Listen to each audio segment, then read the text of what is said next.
foreigner James, nakauwi na sa kanila, at Daddy Frankie may bago na namang natuklasan. Ano nga ba ito? Ating alamin at panuurin.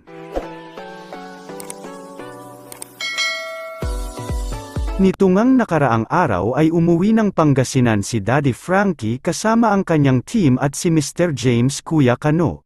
Inihahanda na kasi ni Daddy Frankie ang lahat para sa nalalapit na meet and greet sa darating na February 12, kaya inaanyayahan niya ang kanyang mga supporters na magpunta.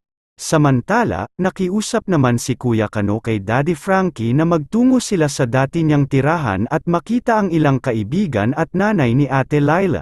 Sapagkat nasabi niya noon na ilang taon rin siyang nanirahan sa Pangasinan at magkababayan sila ni Daddy Frankie.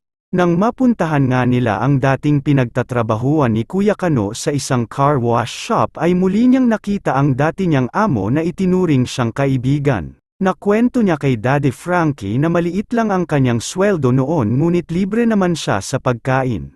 Habang binabaybay nila ang daan patungo sa dati niyang tirahan ay nakita niya ang pagawaan ng mga bagoong na dati nilang pinagtrabahuan ng kanyang misis na si Ate Laila. Nadaanan rin nila ang isa pa niyang kaibigan na civil engineer sa Lingayen at ipinakilala niya ito kay Daddy Frankie at nagulat naman siya dahil napapanood raw nila si Kuya Kano sa vlog niya. Nang mapuntahan na nga nila ang dati niyang tirahan ay nakwento ni Kuya Kano kay Daddy Frankie kung paano nila ito buuin, paunti-unti kasama ang kanyang misis na si Ate Laila. Muli niyang naalala ang hirap ng buhay at pagiging simple. Nakilala na rin ni Daddy Frankie ang mother-in-law ni Kuya Kano na nanay ni Ate Laila. Binigyan nila ito ng pera upang makatulong kay nanay at labis naman ang kanyang tuwa at pasasalamat kay Daddy Frankie.